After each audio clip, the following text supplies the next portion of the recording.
Hey guys, I am back with another video, and for today I will be answering common questions that I get asked as a flight attendant. Now here I have 7 questions that I got from you guys online. And by the way, if you are new to my channel, please don't forget to like, share, and subscribe to my channel. If you're interested with this video, or if you're planning to apply for a cabin crew position soon, then please stay tuned. By the way guys, before we start, I apologize with the background noise because at the moment I am by the beach here. So I hope you guys don't mind. Let's start with the first question. Can a high school graduate work as a flight attendant? Yes. If you are a high school graduate, you may work as a flight attendant, but I would say that's more common in the Middle East. Because from what I know here, locally in the Philippines, like Philippine Airlines, Cebu Pacific, and Air Asia, they only accept a minimum of 2 years in college or a K-12. I myself am not a college graduate, but I managed to work for Air Asia, Malaysia, and Cebu Pacific Air as well. So yes, but if we are talking about only a high school degree, then there are some airlines out there like Qatar and some Middle Eastern airlines. So I would say try your luck there. It's good practice to always research the airline that you're applying for and check specifically on what their qualifications are. Alright, question number 2. What is the minimum height limit? Now, back then, when I was working for Cebu Pacific, I remember that the height limit was 5'7" for men and 5'3" for women. But then I recently heard that they changed that and there is actually no height limit anymore. The only importance is that you reach the 212 centimeter arm reach. If you are wondering why specifically 212 centimeter, that is actually the height of the overhead bin where the passengers stow their bags. You need that arm reach to be able to reach the overhead bins. Third, I am not taking up tourism. Can I still apply as a flight attendant? Yes. Now, there's a misconception with regards to tourism that that is the specific course in order for you to become a flight attendant. You may have different courses, or as I mentioned earlier, you don't even have to finish college in order to become a flight attendant as long as you're qualified with what the airline is looking for. But I would say that if you do study tourism, it will somewhat help you out as well because you will already have a slight background on how the airline works. I took up BS Biology in college. Of course, I didn't finish that course, but the airline saw potential in me and they hired me, so it did not really matter. My partner graduated as a medical technologist. I've flown with a lot of doctors, nurses, and even pharmacists back when I was a cabin crew. So as you can see, it doesn't really matter what course you take in college. As long as you are qualified for the job, then I say go for it. Alright, question number 4.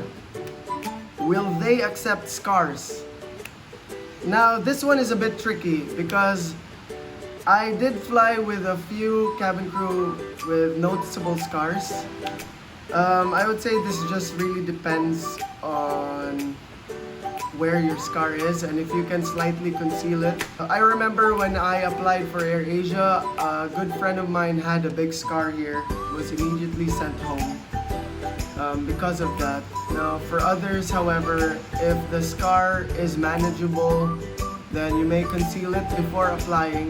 My advice to you is you should prepare for it. You may head to a dermatologist, maybe have it lasered, have it treated first, just to be extra sure before applying.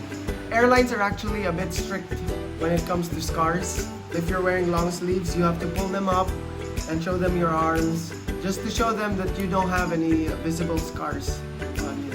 So again, my advice is if it is that noticeable, please go to a dermatologist and have it fixed before applying. And in addition, I would like to talk about tattoos as well. It's not part of the list here, but it is quite relevant when it comes to scars as well. So, for tattoos, you may have tattoos as long as they are not visible. Now, by visible, I mean you don't have tattoos on your neck, on your face, on your arms. To be very specific, you may have tattoos as long as they are not visible while wearing the company's uniform. Right, now to move on with question number 5. The question is, anong requirement sa teeth pag nag-apply pa lang? Okay, so for this one, there are actually some people who get their teeth fixed prior to applying. So that means they will have braces. Now, based on experience, if they do like you and they see that you are qualified, they will still hire you even though you're wearing braces. But when you start training, and once you get deployed, they will ask you to remove your braces. There are some airlines that do accept transparent braces, so always make sure to check the requirements of the specific airline that you're applying. When it comes to perfect straight teeth, I think only on the top part, wherein it's visible when you smile. Because I personally don't have perfect teeth. My lower teeth, as you can see, is quite crooked. But then I still manage to pass because the way it depends on the way you smile. And the way I smile is like this. So as you can see, they're all straight up here, and that's good enough for them. Alright, question number 6. This one is a really good question. Hindi malabo ang mata ko, but I am colorblind. Will they consider? To be honest, no. Because being colorblind is a safety hazard. Although they're more strict with pilots when it comes to being colorblind. If it is a mild case, then you may still try, however, and see how it goes during the medical exam. Right, now last question.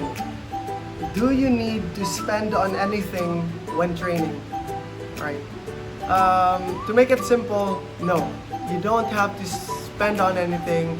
Sagot na yan sa airlines, everything. Food is free during the training.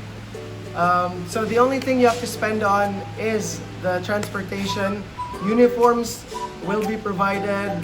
From what I know of, if you are hired in a Middle Eastern airline, for example, your apartment and your transportation will be free.